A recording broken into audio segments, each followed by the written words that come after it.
നമസ്തേ. ജനം ഡിബേറ്റിലേക്ക് എല്ലാ പ്രിയപ്പെട്ട പ്രേക്ഷകർക്കും സ്വാഗതം. ADGP MR അജിത് കുമാറിനെതിരെ ഗുരുതര ആരോപണവുമായി നയതന്ത്ര സ്വർണ്ണക്കടത്ത് കേസ് പ്രതി സരിത്ത് രംഗത്തെത്തിയിരിക്കുകയാണ്. ലോക്ക്ഡൌൺ കാലത്ത് സ്വപ്ന സുരേഷിന് ബംഗളൂരുവിലേക്ക് കടക്കാനുള്ള വഴി പറഞ്ഞുകൊടുത്തത് ശിവശങ്കർ മുഖേന MR അജിത് കുമാർ ആയിരുന്നുവെന്നാണ് സരിത്തിന്റെ വെളിപ്പെടുത്തൽ. ഈ വിഷയത്തിൽ ഇന്ന് ചർച്ചയിൽ നമ്മോടൊപ്പം ചേരുന്നവർ മുൻ MLA PC ജോർജ്, BJP പ്രതിനിധിയായി advocate VP Sreepadmanabhan, retired SP Zacharia George IPS, ഇടത് സൈദ്ധാന്തികൻ പാണ്ഡ്യാല ഷാജി, ഒപ്പം നയതന്ത്ര സ്വർണ്ണക്കടത്തിലെ നിർണായക വെളിപ്പെടുത്തലുമായി സരിത്തും ചേരുന്നു. സ്വപ്ന സുരേഷിനെയും പ്രതീക്ഷിക്കുന്നു. ചർച്ചയിലേക്ക് സ്വാഗതം. ആദ്യം നമുക്ക് സരിത്തിലേക്ക് പോകാം. ഇപ്പോൾ നടക്കുന്ന ഈ വിവാദങ്ങളുടെ എല്ലാം ഒരറ്റത്ത് MR അജിത് കുമാർ എന്ന പേരാണ്. എങ്ങനെ അറിയാം MR അജിത് കുമാറിനെ എന്നുള്ള ചോദ്യമാണ് ആദ്യമേ ചോദിക്കാനുള്ളത്. ഈ MR അജിത് കുമാറിന്റെ പേര് ആദ്യമായിട്ട് കേൾക്കുന്നത് ശിവശങ്കർ, അതായത് പഴയ CM സെക്രട്ടറി ആണല്ലോ M ശിവശങ്കർ. പുള്ളിയുടെ നാട്ടിൽ ആദ്യമായിട്ട് കേൾക്കുന്നത്. ശരി, അങ്ങനെയാണെങ്കിൽ ഈ ഓർമ്മ ശരിയെങ്കിൽ സ്വപ്ന മാധ്യമങ്ങളോട് സംസാരിക്കുന്നതിനിടയിലാണല്ലോ സരിത്തിനെ കിഡ്നാപ്പ് ചെയ്തുവെന്ന് പറയുന്നത്. കഴിഞ്ഞ ദിവസം HRDS പ്രതിനിധി അജി കൃഷ്ണ പറഞ്ഞതും സരിത്തിനെ മഫ്തി പോലീസിനെ വിട്ട് കിഡ്നാപ്പ് ചെയ്തത് ഈ MR അജിത് കുമാർ ആണെന്നായിരുന്നു. അങ്ങനെയാണോ താങ്കളും കരുതുന്നത്? ഇതിന് ചെറിയ തിരുത്തുണ്ട്. അത് ആക്ച്വലി ഫ്ലാറ്റിൽ വന്ന് കിഡ്നാപ്പ് ചെയ്യുന്ന അത് പോലീസുകാരല്ല. അത് എനിക്ക് തോന്നുന്നൊരു 4-5 അവിടുത്തെ എന്തായാലും അവര് പോലീസുകാരല്ല. അതിനുശേഷം ഇത്രയും പ്രശ്നങ്ങൾ സ്വപ്ന സുരേഷ് പിന്നെ ചാനലും സംസാരിക്കുകയും പോലീസ് അന്വേഷണം എല്ലാം തുടങ്ങിയ ശേഷമാണ് ഇവരെന്നെ ഈ ക്രൈം ബ്രാഞ്ച് എന്ന് പറഞ്ഞ വിജിലൻസ് എന്ന് പറഞ്ഞ ആൾക്കാർ ഇവരെന്നെ കൊടുക്കുകയും ചെയ്തു. പിന്നെ അതിനുശേഷം എന്നെ തട്ടിക്കൊണ്ടുപോയ ആൾക്കാരെ ഞാൻ പിന്നെ കണ്ടിട്ടില്ല. പിന്നെ കാണുന്നതെല്ലാം വിജിലൻസിലെ ഒഫീഷ്യൽ ആൾക്കാർ ഞാൻ കാണുന്നത്. അതെ, നമുക്കറിയാം ഈ കോവിഡ് കാലത്ത് ആരുടെയെങ്കിലും പിന്തുണയില്ലാതെ ഇങ്ങനെ കനത്ത പോലീസ് ബന്ദോബസ്തിന് നടുവിലൂടെ സ്വപ്ന എങ്ങനെ ബംഗളൂരുവിലെത്തും എന്നുള്ളത് ഈ ചോദ്യം നേരത്തെ തന്നെ ഉയർന്നു വന്നിരുന്നതുമാണ്. ശരിക്കും ഈ വഴി കാട്ടിയത് ആരായിരുന്നു? അതില് ഇപ്പോ ഞാൻ പറഞ്ഞായിരുന്നല്ലോ, ഈ സ്വപ്ന ട്രിവാൻഡ്രത്ത് നിന്ന് ബാംഗ്ലൂർ പോകുന്ന സമയത്ത് ഞാൻ ആക്ച്വലി കസ്റ്റംസ് കസ്റ്റഡിയിലാണ്. അപ്പൊ എനിക്ക് എന്താണ് നടക്കുന്നതെന്ന് അറിയത്തില്ല.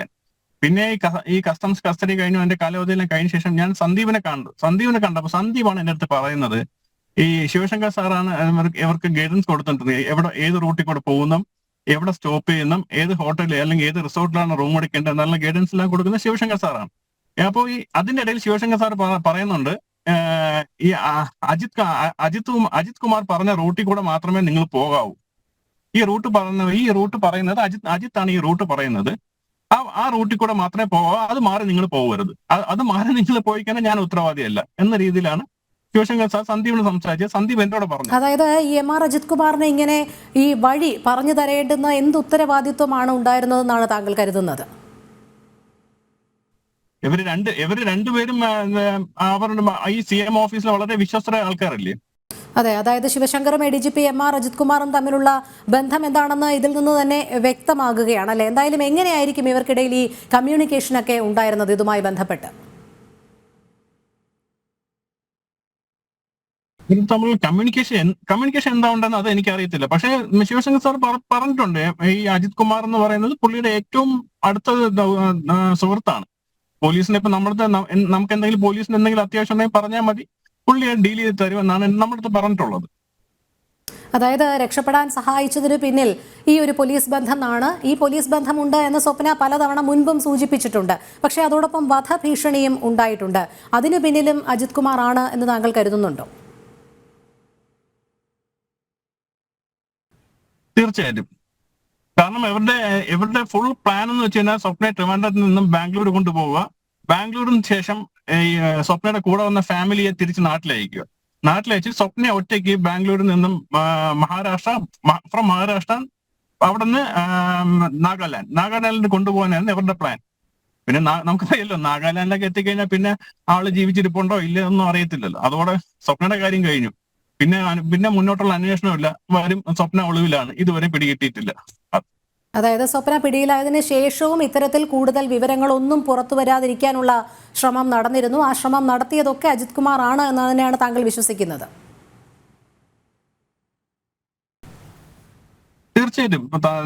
എനിക്ക് ഈ പറയുന്ന അറിവ് നമ്മുടെ സംഭവത്തിൽ നടന്ന കാര്യങ്ങൾ ഡോട്ട്സ് എല്ലാം ജോയിൻ ചെയ്ത് നോക്കുമ്പോൾ അതിലോട്ടാണ് കൈ ചൂണ്ടുന്നത്. ഇവിടെ ഈ സ്വപ്നയെ വകവരുത്താനുള്ള ഉദ്ദേശം ഇവർക്കുണ്ടായിരുന്നു, അതായത് ശിവശങ്കറിനും അജിത് കുമാറിനും ഉണ്ടായിരുന്നു എന്നുള്ള ചില സൂചനകളും വരുന്നുണ്ടല്ലോ. വധഭീഷണി ഉണ്ടായിരുന്നു എന്നുള്ളത് സ്വപ്ന തന്നെ വ്യക്തമാക്കുന്നുണ്ട്. അത് എത്രത്തോളം വാസ്തവമാണ്?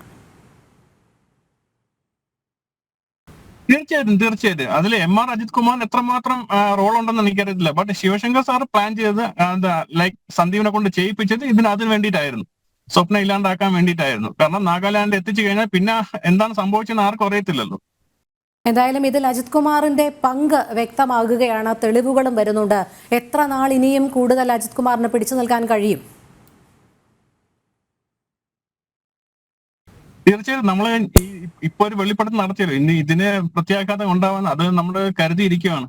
കാരണം ഓരോ പ്രാവശ്യവും നമ്മൾ എന്തെങ്കിലും കാര്യം പറയുന്നു, കേരള പോലീസ് വരുന്നു, പുതിയ കേസുകൾ ഉണ്ടാക്കുന്നു, ഫോൺ പിടിച്ചുകൊണ്ട് പോകുന്നു. ഇതാണല്ലോ നടക്കുന്നത്.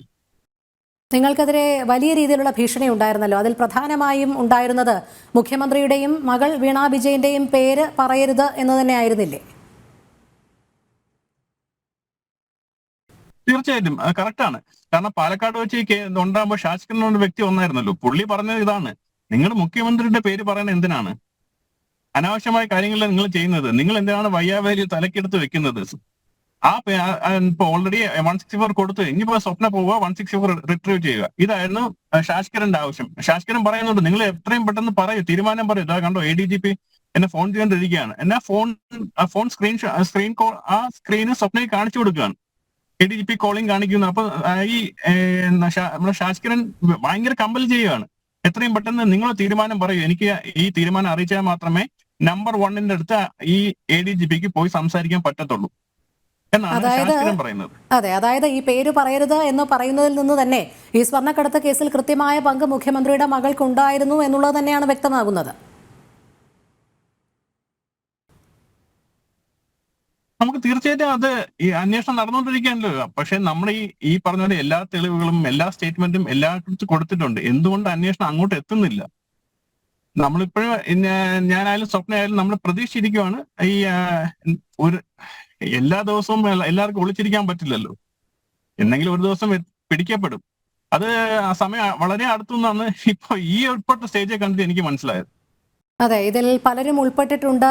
ഇതിൽ പ്രധാനമായും അജിത് കുമാറും ഉൾപ്പെട്ടിട്ടുണ്ട്. അതോടൊപ്പം കൂടുതൽ ഉന്നതർ കൂടി ഇതിൽ ഉണ്ടാകും. പ്രത്യേകിച്ച് CPM തന്നെ നേതാക്കൾ ഇതിൽ ഉണ്ടാകുമെന്ന് തന്നെയല്ലേ താങ്കൾ കരുതുന്നത്? തീർച്ചയായിട്ടും. കാരണം നമ്മളിപ്പോ അതല്ലേ കണ്ടുകൊണ്ടിരിക്കുന്നത്. ഓരോ ദിവസവും ഓരോ കാര്യങ്ങൾ വെളിയിൽ വന്നുകൊണ്ടിരിക്കുകയില്ലേ. ഇതിനെല്ലാം വിരൽ ചൂണ്ടുന്ന ഈ CPM-ആയിട്ട് അടുത്ത് നിൽക്കുന്ന ഉയർന്ന ഉദ്യോഗസ്ഥരല്ലേ വിരൽ ചൂണ്ടുന്നത്. പലപ്പോഴും നമുക്കറിയാം, നിങ്ങളുടെ പ്രവൃത്തികളൊക്കെ നിരീക്ഷിക്കുന്നതിനായി പോലീസ് സേനയിലെ തന്നെ ഒരു ചാരസംഘം ഉണ്ടായിരുന്നു. അവർ കൃത്യമായി മുഖ്യമന്ത്രിക്ക് ഇതൊക്കെ കൈമാറുമായിരുന്നു എന്നാണ് പലപ്പോഴും അറിയാൻ സാധിച്ചത്. പ്രത്യേകിച്ചും ഈ തെളിവുകളൊക്കെ പുറത്തു വരുമ്പോൾ ഇനി എല്ലാ അന്വേഷണങ്ങളും വിരൽ ചൂണ്ടുന്നത് മുഖ്യമന്ത്രിയിലേക്കും അവിടെ നിന്ന് മുഖ്യമന്ത്രിയുടെ മകളിലേക്കും ഒക്കെ ആകുകയല്ലേ? ഇനി എവർക്കാർക്കും അതേസമയം പിടിച്ചു നിൽക്കാൻ പറ്റില്ല എന്നാണ് ഇപ്പോഴത്തെ സിറ്റുവേഷൻ നമുക്ക് മനസ്സിലാവുന്നത്. കാരണം ഓരോ കാര്യം മുന്നേ സ്വപ്ന പറഞ്ഞായിട്ടുള്ള കാര്യങ്ങളും നമ്മളെല്ലാവരും അറിയിച്ചുള്ള കാര്യങ്ങളും ഇപ്പൊ ഓരോന്നോരോന്റെ വെളി വന്നുകൊണ്ടിരിക്കുകയല്ലേ. ശരി, വളരെ നന്ദി ശ്രീ സരിത്ത് നമ്മളോട് പ്രതികരിച്ചതിന്. സ്വപ്ന സുരേഷ് കൂടി നമ്മോടൊപ്പം ചേരുകയാണ്. ശ്രീമതി സ്വപ്ന സുരേഷ്, നയതന്ത്ര സ്വർണ്ണക്കടത്തുമായി ബന്ധപ്പെട്ട് ബംഗളൂരു വരെ യാത്ര ചെയ്യുന്നതിന് MR അജിത് കുമാറിന്റെ സഹായമുണ്ടായിരുന്നു. പക്ഷേ അതോടൊപ്പം തന്നെ പലതരത്തിലുള്ള ഭീഷണിയും സ്വപ്ന നേരിട്ടിരുന്നു എന്നുമാണ് സരിത്ത് വ്യക്തമാക്കുന്നത്. അതൊക്കെ തന്നെയാണോ സരിതയും സ്വപ്നയ്ക്കും പറയാനുള്ളത്? 100%. I don't have anything against that allegation because that is the truth. It is not an allegation, it is the truth. Sivasankar സാറാണ് നമ്മളെ ആ ട്രിപ്പ് മൊത്തം ഗൈഡ് ചെയ്തുകൊണ്ടിരുന്നത് with the help of mister Ajith Kumar. This is what Shivshankar sir told Sandeep during our travel. Because MR Ajit Kumar പറയുന്ന root choose ചെയ്താൽ മാത്രമേ checking ഇല്ലാതെ നമുക്ക് ബോർഡർ ക്രോസ് ചെയ്ത് കർണാടകയിൽ എത്താൻ പറ്റത്തുള്ളൂ എന്നാണ് ശിവശങ്കർ സർ ഫോൺ വിളിച്ച് സന്ദീപിനോട് പറയുന്നത് നമ്മൾ വണ്ടിയിലിരുന്ന് കേട്ടത്. അതായത് സ്വപ്ന, നമുക്കറിയാം ലോക്ക്ഡൌൺ കാലത്ത് കനത്ത ബന്ദോബസ്താണ്, എല്ലായിടത്തും പോലീസ് ചെക്കിംഗ് ഉണ്ട്. പക്ഷേ നിങ്ങളെ സുരക്ഷിതമായി കൃത്യമായി ബംഗളൂരുവിലേക്ക് എത്തിക്കുക, അതിന്റെ ഉത്തരവാദിത്വം ഇവിടെ MR അജിത് കുമാർ തന്നെ ഏറ്റെടുക്കുകയാണ്. Obviously, because ഒരു പ്രിൻസിപ്പൽ സെക്രട്ടറി ആയിട്ടിരിക്കുന്ന ഒരു വ്യക്തിക്ക് ഒരിക്കലും റൂട്ട് മാപ്പ് തയ്യാറാക്കാൻ കഴിയില്ലല്ലോ without the help of police or because അവരാണല്ലോ ചെക്കിങ്ങിന് റോഡ് നീളെ നിൽക്കുന്നത്. ആൻഡ് ഐ ഗെസ് അന്ന് ട്രിപ്പിൾ ലോക്ക്ഡൌണും ആയിരുന്നല്ലോ. അപ്പോ പ്രിൻസിപ്പൽ സെക്രട്ടറി ആയിട്ടിരിക്കുന്ന ഒരു വ്യക്തി 100% വേറൊരാളുടെ സഹായമില്ലാതെ it is not possible for him. അതെ അതെ. അതോടൊപ്പം ഒരു കാര്യം കൂടി, നിങ്ങളെ സുരക്ഷിതമായി ബംഗളൂരുവിലേക്ക് എത്തിക്കുക എന്നുള്ളതിൽ കവിഞ്ഞ് സ്വപ്നയെ അവിടെ നിന്നും നാഗാലാൻഡിലേക്ക് കടത്തുക എന്നുള്ളൊരു ഉദ്ദേശം കൂടി ഉണ്ടായിരുന്നു എന്നാണ് സരിത്ത് നമ്മളോട് വ്യക്തമാക്കിയത്. അതിനുശേഷം എന്താണ് ഉണ്ടാകുക എന്നുള്ള ഒരു ഭയവും സരിത്ത് പങ്കുവയ്ക്കുകയുണ്ടായിരുന്നു. അത്തരത്തിലുള്ള ഭീഷണി അല്ലെങ്കിൽ ജീവന് തന്നെ ആപത്തിലേക്ക് എത്തിക്കും, ജീവൻ തന്നെ അപായത്തിലാകുമെന്നുള്ളൊരു ഭയം സ്വപ്നയ്ക്കുണ്ടായിരുന്നു. ിരിക്കുന്നവരുടെ ഏക ഉദ്ദേശം റൈറ്റ് ഫ്രം ദ ബിഗിനിങ് എല്ലാ ഇൻവെസ്റ്റിഗേഷനും എന്നിൽ നിലയ്ക്കണം, എന്നിൽ നിൽക്കണം എന്നായിരുന്നല്ലോ. എന്നാണ് ഈ നിമിഷം വരെയും ഞാൻ മനസ്സിലാക്കുന്നതും അത് തന്നെയാണ്. അപ്പോ എന്നെ ബാംഗ്ലൂരിൽ എന്റെ ഫാമിലി, ബിക്കോസ് എന്റെ മാനസികാവസ്ഥ വളരെ മോശമായിരുന്നു ആ സമയത്ത്. എന്റെ മക്കളെ വിട്ടിട്ട് എനിക്ക് അങ്ങോട്ടോ ഇങ്ങോട്ടോ തിരിയാൻ പോലും ചിന്തിക്കാൻ പോലും പറ്റാതെ എന്റെ ഡ്രെയിൻ ആയിട്ട് ഇരിക്കുന്ന സമയം ഇവരെയൊക്കെ ഒബേ ചെയ്യുക എന്നുള്ളത് മാത്രം ഒരു വിശ്വാസത്തിന്റെ പുറത്ത് രക്ഷിക്കും, അല്ലെങ്കിൽ ഞാനൊരു ഒഫൻസ് കമ്മിറ്റ് ചെയ്തിട്ടില്ലല്ലോ എന്നുള്ള ഒരു കോൺഫിഡൻസിന്റെ പുറത്ത് ഇവരെ ഒബേ ചെയ്ത് പോവുമായിരുന്നു. അന്നേരം പിന്നീടാണ് മനസ്സിലാവുന്നത് ബാംഗ്ലൂരിൽ നിന്നും എന്നെ മഹാരാഷ്ട്രയിലോട്ട് മാറ്റി അവിടെ നിന്ന് എന്നെ നാഗാലാൻഡിൽ വിത്തൗട്ട് മൈ ഫാമിലി, ബാംഗ്ലൂരിൽ നിന്നും എന്റെ ഫാമിലിയെ തിരിച്ചു വിടുകയും എന്നെ അവിടെ നിന്ന് നാഗാലാൻഡിലോട്ട് കൊണ്ടുപോവുകയും ചെയ്യാണ് അവരുടെ മാസ്റ്റർ പ്ലാൻ. അപ്പോ why should I go to Nagaland? ഈ ഒരു ഒഫൻസ് നടന്നിട്ടുണ്ടെങ്കിൽ അതിൽ ഇൻവോൾവ് ആയിട്ടുള്ള എല്ലാവരും നാഗാലാൻഡിലോട്ട് മാറണമല്ലോ. അപ്പൊ എന്നിൽ ഇത് നിർത്തുക, എന്നെ ഫിനിഷ് ചെയ്യുക, ഇതായിരുന്നു അവരുടെ പ്ലാൻ. അതായത് സ്വപ്ന, നമുക്കറിയാം അന്ന് MR അജിത് കുമാർ ക്രമസമാധാന ചുമതല വഹിക്കുന്നില്ല. എന്നിട്ടും അദ്ദേഹം വലിയ രീതിയിൽ തന്നെയാണ് ഇതിൽ ഇടപെടുന്നത്. നിങ്ങളെ കൃത്യമായി ബംഗളൂരുവിൽ എത്തിക്കുക, തെളിവുകൾ നശിപ്പിക്കുക എന്നതിലടക്കം മുഖ്യമന്ത്രിയുടെ വിശ്വസ്തനാണ്. MR അജിത് കുമാർ ചെയ്യുന്ന പ്രവൃത്തികളൊക്കെ തന്നെ മുഖ്യമന്ത്രിക്കും കൂടി കൃത്യമായി അറിവുള്ളതാണ് എന്ന് തന്നെയല്ലേ നമുക്ക് അനുമാനിക്കേണ്ടത്? ഞാൻ നിങ്ങളുടെ അടുത്തൊരു കാര്യം ചോദിക്കട്ടെ. ലോ ആൻഡ് ഓർഡറിന്റെ ഡെസിഗ്നേഷനിൽ ഒരു വ്യക്തി ഇരിക്കുന്നില്ല എന്നും പറഞ്ഞ് he is not excluded from the police category. He is a most powerful, influential and trustworthy person to the CM's office and to the CM personally. And of course, he is helping the principal secretary of the chief minister. അപ്പൊ പിന്നെ അവിടെ ഡെസിഗ്നേഷനോ ഡിപ്പാർട്ട്മെന്റോ ഒരു ഇതുപോലത്തെ powerful മാനിപ്പുലേറ്റേഴ്സിന് ഉണ്ടാക്കും എന്ന് എങ്ങനെ പറയാൻ പറ്റും? കേരളം ഇവരുടെ കയ്യിലാണല്ലോ. അതെ ശ്രീമതി സ്വപ്ന, അതെ ഒരു ചോദ്യം കൂടി. താങ്കൾ എത്രമാത്രം കടുത്ത മാനസികാവസ്ഥയിലായിരുന്നു ആ സമയങ്ങളിലെന്നൊക്കെ ഉള്ളത് എല്ലാവർക്കും അറിയാവുന്ന കാര്യവുമാണ്. ഇനിയും തുടർ ഭീഷണികൾ ഉണ്ടാകും. ഇത്തരത്തിലുള്ള വലിയ രീതിയിലുള്ള ഒരു പക്ഷേ നിങ്ങളെ വകവരുത്താനുള്ള ശ്രമങ്ങൾ തന്നെ ഇനിയും ഉണ്ടാകും. കാരണം ഇപ്പോൾ വീണ്ടും തുറന്ന പറച്ചിലുകൾ നടത്തിയിരിക്കുകയാണ് സരിത്തിന്റെ ഭാഗത്തു നിന്നും. അതോടൊപ്പം അത് സ്ഥിരീകരിക്കുന്നത് തന്നെയാണ് സ്വപ്നയും വ്യക്തമാക്കിയിരിക്കുന്നത്. അതുകൊണ്ട് തങ്ങൾക്കെതിരെ നിൽക്കുന്നവരെയൊക്കെ വകവരുത്തി കളയാം എന്നുള്ള ഒരു മനോഭാവം ഇവർ ഇനിയും വച്ചു പുലർത്തും എന്ന് സ്വപ്ന കരുതുന്നുണ്ടോ? 100% ഉണ്ട്. ബിക്കോസ് നമ്മൾ ഇതുവരെ ഫേസ് ചെയ്തിട്ടുള്ളത് ഒരുപാട് കേസ് കൊണ്ടുവന്ന് തലയിൽ ചുമത്തി തരിക, നമ്മളുടെ വക്കീലുകളെ ട്രാപ്പ് ചെയ്യുക, സരിത്തിനെ പട്ടാപ്പകൽ ഗുണ്ടകളെ ഉപയോഗിച്ച് കിഡ്നാപ്പ് ചെയ്യുക, ത്രെറ്റ് കോൾസ് ഉണ്ടാക്കുക. ഏത് രീതിയിലും ഇവര് നമ്മളെ ഡിസ്ട്രോയ് ചെയ്യും. ഏത് രീതിയിലും ഏത് അറ്റം വരെ ഇവര് പോകുമെന്നുള്ളത് ഐ എം 100% ഷുവർ. പക്ഷെ മരണം ഇറ്റ്സ് ഓൺലി വൺ ടൈം. അതൊരു ഡിഗ്നിഫൈഡ് മരണമായിക്കോട്ടെ എന്നുള്ള ഒരു തീരുമാനത്തിലാണ് നമ്മൾ.